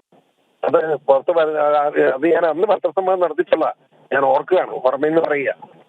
അത് കഴിഞ്ഞ് പിണറായി വിജയന്റെ പുറകെ ഈ ഡോളർ പോയി കഴിഞ്ഞാൽ തിരികെ ഇങ്ങോട്ട് ഇതുപോലെ തന്നെ ബാഗേജ് നയന്ത്ര പാർസൽ വരിക. അത് സ്കാൻ ചെയ്തത് മുഴുവൻ സ്വർണ്ണമാണ്. അങ്ങനെ സ്വപ്ന സുരേഷ് പറഞ്ഞനുസരിച്ച് അതിന്റെ ഓർമ്മയനുസരിച്ച് 22 പ്രാവശ്യം ഇതുപോലെ സ്വർണം വന്നിട്ടുണ്ട്. അന്ന് പിണറായി വിജയന് കാശ് സാമ്പത്തികമായി സ്വർണ്ണ കള്ളക്കടത്ത് നടത്തേണ്ടി ഗതിയായിട്ടില്ല. അങ്ങനെയാണ് പണം ഉണ്ടാക്കിയത്. എന്നിട്ട് ഈ ശിവശങ്കറും ഭയങ്കരമാണ്. അവൻ ഈ സ്വപ്ന ഒരു സംശയമില്ല പറയാം, സ്വപ്ന ഒരു മാന്യയായ സ്ത്രീയാ. അവനെ അങ്ങനെ ആരും ഈ ആണുങ്ങൾക്ക് വഴങ്ങുന്നവനുമല്ല, ആ സ്ത്രീയുമല്ല. എനിക്ക് നല്ല പരിചയമാണ്. ആ സ്ത്രീയെ ഈ ശിവശങ്കറിനെ എങ്ങനെയോ ചാക്കിട്ടു. ശിവശങ്കറിന് ഒരു മകളോട് പെരുമാറിയ പോലെ ആ വാത്സല്യം കൊടുത്തപ്പം ഈ പാവം ബോധം കെട്ട് വീണുപോയി. അങ്ങനെ ശിവശങ്കറിന്റെ അടിമയായിട്ട് അപ്പച്ചു മാറിയായിരുന്നു. ഇത് കഴിഞ്ഞ് ഇവിടെ കൊല്ലുകയായിരുന്നു തീരുമാനിച്ചു. 2 കൊല്ലുകയല്ലാതെ തെളിവില്ലാതെ 2 പേരും. ഈ 2 പേരെ കൊന്നാൽ അത് തീരുമല്ലോ എന്ന് വിചാരിച്ചാണ് ഈ സ്വപ്നയെ നേരെ ബാംഗ്ലൂർക്ക് പോയിക്കൊള്ളാൻ പറഞ്ഞു ഇവിടുന്ന് തിരുവനന്തപുരത്ത് വണ്ടി കയറ്റത്. കാറ് വിട്ടുകൊണ്ടിരിക്കുന്നു. അപ്പൊ അതിനിടയ്ക്ക് വിളിച്ചോണ്ടിരിക്കുക ശിവശങ്കറെ. ആ വിളിച്ചോണ്ടിരിക്കുന്ന ഇടയ്ക്ക് എറണാകുളത്തുനിന്ന് ഈ ബാംഗ്ലൂർ മാറി വേറെ സ്ഥലത്തേക്ക് എന്ന് മനസ്സിലായപ്പം സത്യത്തിൽ വനമേഖല കൊണ്ടുപോയിട്ട് കൊല്ലുക എന്നാണ് ശ്രമം എന്നാണ് ഞാൻ മനസ്സിലാക്കുന്നത്. സ്വപ്ന നേരെ അക്ഷരമിട്ടാൽ നേരെ ബാംഗ്ലൂർ വിട്ടങ്ങ് പോയി. ഇവർക്ക് വൃത്തം കിട്ടിയില്ല. അങ്ങനെ സ്വപ്ന ജീവിച്ചിരിക്കും. ഇപ്പോഴും സ്വപ്നയുടെ ജീവൻ വളരെ അപകടകരമായ നിലയിലാണെന്ന് ഉറച്ചു വിശ്വസിക്കുന്ന ആളായ എനിക്കറിയാതെ എന്നോട് ചെയ്തത് ഞാനായിട്ടല്ലേ പിടിച്ചിരുന്നത്. അതുപോലെ സ്വപ്ന ഒരു പാവൻ സ്ത്രീയാണ്. അവരെ ഇപ്പൊ ശരത്ത് അവരും കൂടെ ഒരുമിച്ച് സന്തോഷമായിട്ട് ജീവിക്കുന്നത് എനിക്കറിയാം. അവരെ മാന്യമായി ജീവിക്കട്ടെ, അവരെ ജീവിക്കാൻ വിടാനാണ് എനിക്ക് പറയാനുള്ളത്. അതായത് ശ്രീ PC, അന്നു മുതൽക്കേ MR അജിത് കുമാറിന്റെ ഇടപെടലുണ്ട് മുഖ്യമന്ത്രിയെ സഹായിക്കുന്നതിന് വേണ്ടി. കേട്ടോളൂ, അന്ന് ഈ അജിത്ത് മറന്നു റാസ്കലാണ്, പോലീസ് ഓഫീസറല്ലെന്ന്. റാസ്കൽ അവൻ എത്ര കൊലപാതകം നടത്തിയിട്ടുണ്ട്. ചുമ്മാ മനുഷ്യനെ പോലെ ചെറുപ്പക്കാരനെ പിടിച്ചോണ്ട് പോയിട്ട് അവനെ പരമായിട്ട് അപ്പൊ നമ്മളെ MLA പറഞ്ഞല്ലോ, ഇനി ഞാൻ പറയണ്ടല്ലോ, MDMA പ്ലാസ്റ്റിക് കൊണ്ട് നടത്തിട്ട് അവനെ വിഴുങ്ങിച്ചത്. അത് വയറ്റിൽ കിടന്ന് പൊട്ടി മരിച്ചുപോയി. അടിച്ചു കൊന്നുമില്ല പാവത്തെ. എന്തൊരു ഇടിയിരിക്കണം. ഇവനൊരു റാസ്കലാണ്, ക്രൂവലാണ്. അവനൊരു റാസ്കൽ എന്ന് പറയുമ്പോൾ ഇവനൊരു ക്രിമിനലാണ്. ആ ക്രിമിനലിനെ പിടിച്ച് ADGP വെച്ചിരിക്കുന്ന മുഖ്യമന്ത്രി, ആ മുഖ്യമന്ത്രി അതിലും ക്രിമിനല. ആ കൊലക്കേസിൽ പ്രതിയല്ലായിരുന്നു പിണറായി വിജയൻ. അത് കൊലക്കേസിൽ പ്രതിയായിട്ടുള്ള കൊലപാതകയായിട്ടുള്ള പിണറായി വിജയൻ മുഖ്യമന്ത്രിയായിട്ടിരിക്കുമ്പോൾ മറ്റൊരു കൊലപാതക ADGP ആയിട്ടിരുന്ന് ക്രമസമാധാനം നോക്കുന്ന പോലെ എങ്ങനെയൊക്കെ ക്രമസമാധാനം? അപമാനകരം. നമ്മുടെ രാജ്യത്തിന്റെ ഗതികേട് ഇതൊക്കെ ആരോട് പറയാണ്? അതിന് ചേർന്ന കോൺഗ്രസും കൂടെ വന്ന കാര്യമുണ്ടോ? ഇവിടെ ഇനി ഏക മാർഗം മോദിജിയെ കാലെ പിടിച്ച് നേടുക എന്നുള്ളത് മാത്രമാണ്. ഇവിടെ കടങ്കരം മുടിഞ്ഞു. നമുക്ക് എല്ലാ സാധനത്തിനും വില വർധനമായല്ലോ. ഏത്തക്ക കിട്ടുന്ന കിലോയ്ക്ക് 70 രൂപയായി. എവിടെ പോയി നിൽക്കുന്നത്? നമ്മുടെ തിരുവോണം വന്ന് വരിക, ഓണം എങ്ങനെ പോകും? ഏതായാലും ശമ്പളം കൊടുക്കാനില്ല. മുടിഞ്ഞ് മുട്ടുകാലി അടിച്ചിരിക്കുന്ന സാഹചര്യത്തിൽ ഇനി ഏക മാർഗം കേന്ദ്ര ഗവൺമെന്റിന് മുമ്പിൽ കാല് പിടിക്കുക എന്നുള്ളത് മാത്രമാണ്. ഇത്തവണ കാല് പിടിച്ചിരുന്ന 4000 കോടി കടമെടുക്കാൻ സമ്മതിച്ചിട്ടുണ്ട്. ബാക്കി അതുകൊണ്ട് ആയിട്ടില്ല. ബാക്കി ഉടനെ വരാൻ പോവുക. ഇത് എവിടെ പോയി നിൽക്കുന്നു എനിക്കറിയത്തില്ല. അതെ, വളരെ നന്ദി ശ്രീ PC ജോർജ് ടെലിഫോൺ ലൈനിൽ ഞങ്ങളോടൊപ്പം ചർച്ചയിൽ ചേർന്നതിന്. ശ്രീ പത്മനാഭൻ, അനധികൃത സ്വത്ത് സമ്പാദനത്തിന്റെ കണക്കുകളൊക്കെ ഞെട്ടിപ്പിക്കുന്നതായിരുന്നു. ഒരുപക്ഷെ PV അൻവർ MLA ഈ കണക്കുകളൊക്കെ പുറത്തുവിട്ടില്ലായിരുന്നെങ്കിൽ സ്വപ്ന സമാനമായ മണിമാളിക തിരുവനന്തപുരം നഗരത്തിൽ ഉയർന്നു പൊങ്ങുമായിരുന്നു. ആരും യാതൊരു ഓഡിറ്റിങ്ങും നടത്തില്ല, യാതൊരു കണക്കും ചോദിക്കുകയുമില്ല. എങ്ങനെയൊക്കെയാണ് ഒരു ഉദ്യോഗസ്ഥന് ഇത്രയധികം സമ്പാദിക്കാൻ കഴിയുന്നത്? എങ്ങനെയാണ് ഭരണതലത്തിൽ ഇത്രയധികം സ്വാധീനം ചെലുത്താൻ കഴിയുന്നത്? സർവത്ര നിയന്ത്രണവും ഈ വ്യക്തിയുടെ കൈകളിലേക്ക് എത്താൻ തക്കവണ്ണമുള്ള എന്ത് സ്വാധീനമാണ് ഇദ്ദേഹത്തിന് ആഭ്യന്തര വകുപ്പിലും മുഖ്യമന്ത്രിയിലുമൊക്കെ ഉള്ളത്?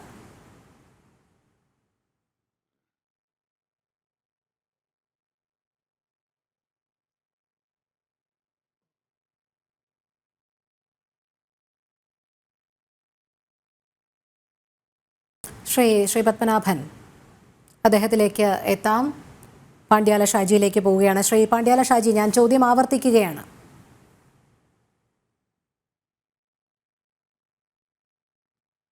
അല്ല, ഇതില് ഒന്നുമില്ല. അത് നമ്മൾ സാധാരണ നിലയ്ക്ക് തിരിച്ചറിയാവുന്ന ഒരു സംഭവം എന്താ പറഞ്ഞാൽ, കേരളത്തിൽ ഇപ്പോൾ വന്നുകൊണ്ടിരിക്കുന്ന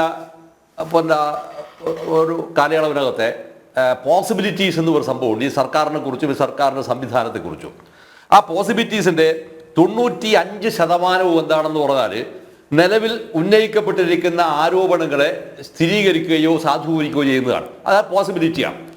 ഇതിൽ പിന്നീട് വരുന്ന 5% മാത്രമാണ് എന്ത് വരുന്നത്? 5% മാത്രമാണ് അത് നമുക്ക് വേണമെങ്കിൽ സാങ്കേതികമാണെന്ന് പറയാവുന്നത്.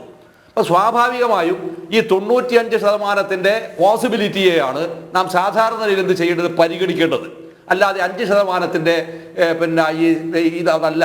അത് ഒഴിവാക്കി നിർത്തിയാൽ കേരളം ഇന്ന് ഭരിക്കുന്നത് തനി ക്രിമിനലായ, തനി കൊള്ളക്കാരായ, തനി തല്ലിപ്പൊളികളായ, തനി അസാൻമാർഗികളും ദുർമാർഗികളുമായ സാമൂഹ്യമായ വ്യവസ്ഥയെ സമ്പൂർണ്ണമായി അട്ടിമറിക്കുന്ന ജനദ്രോഹികളായ ഒരു സംവിധാനമാണ്.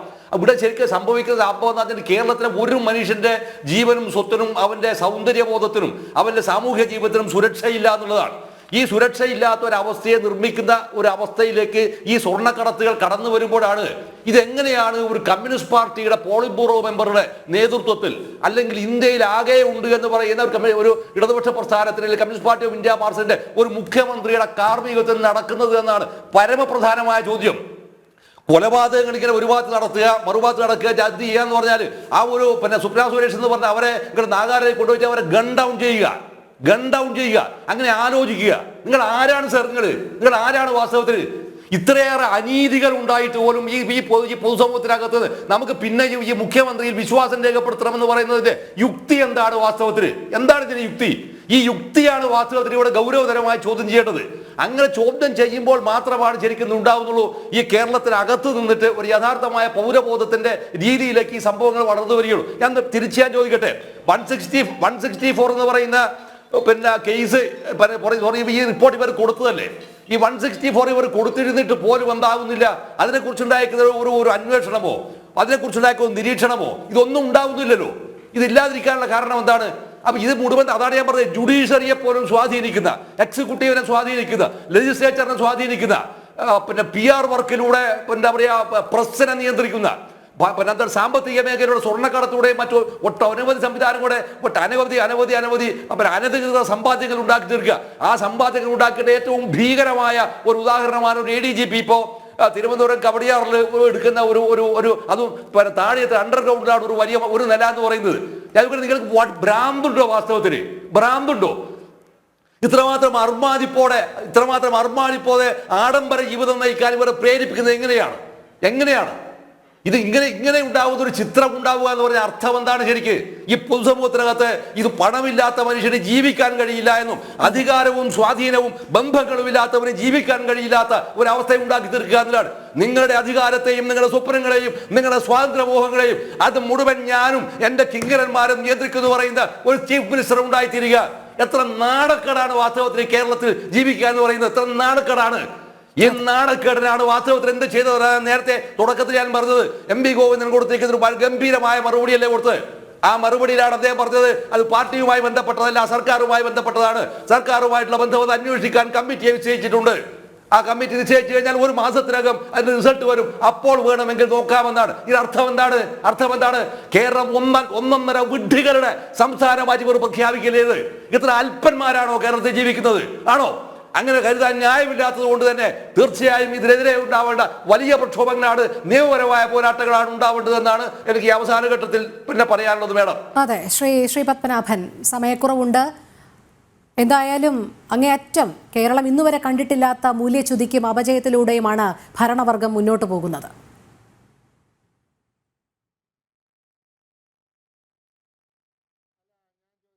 പശ്ചിമ ബംഗാളിൽ എന്താ സംഭവിച്ചത്? ദീർഘകാല ഭരണം, 34 വർഷ ഭരണം. ആ ഭരണത്തിൻ്റെ അനന്തര ഫലം എന്താ? CPM എന്ന രാഷ്ട്രീയ പാർട്ടി ഇല്ലാണ്ടായി. അവിടെ കെട്ടിവെച്ച കാശ് കിട്ടാണ്ടായി. അവിടെ MLA-മാരില്ലാണ്ടായി, MP-മാരില്ലാണ്ടായി, പഞ്ചായത്തിൽ ജയിക്കാണ്ടായി. ത്രിപുരയിൽ ഇപ്പം എന്താ സംഭവിക്കുന്നത്?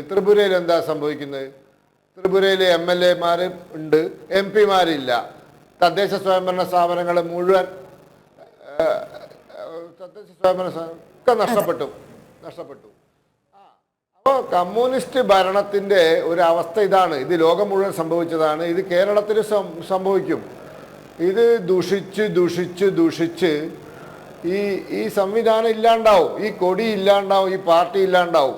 ഇതാണ് കമ്മ്യൂണിസം നടപ്പിലാക്കാൻ ശ്രമിച്ച എല്ലാ രാജ്യങ്ങളിലും എല്ലാ പ്രദേശങ്ങളിലും സംഭവിച്ചത് അങ്ങനെയാണ്. അതെ, പക്ഷേ അതിനു മുൻപ് കൊള്ളയടിക്കുന്ന ഒരു നയം തന്നെയാണോ ഇവിടെ പിന്തുടരുന്നത് എന്ന് തന്നെയാണ് കാണേണ്ടത്. ജനം ഡിബേറ്റിന്റെ സമയം ഇവിടെ പൂർണ്ണമാവുകയാണ്. ജനം ഡിബേറ്റിലൂടെ സ്വപ്ന സുരേഷും സരിത്തും വ്യക്തമാക്കിയത് ഏറെ ഗുരുതരമായ ആരോപണങ്ങളാണ്. നയതന്ത്ര സ്വർണ്ണക്കടത്ത് കേസിലെ ഇരുവരെയും ഇവിടെ നിന്ന് മാറ്റിയതും സംസ്ഥാനം കടക്കാൻ സഹായിച്ചതും ശിവശങ്കർ മുഖേന ഇന്നത്തെ ADGP ആയ MR അജിത് കുമാർ തന്നെയായിരുന്നുവെന്നാണ് ആ ഗുരുതരമായ ആരോപണങ്ങൾ ഉയർന്നുവരുന്നത്. ജനം ഡിബേറ്റ് പൂർണ്ണമാകുന്നു. പങ്കെടുത്ത എല്ലാ അതിഥികൾക്കും നന്ദി. ഒപ്പം പ്രേക്ഷകർക്കും നമസ്തേ.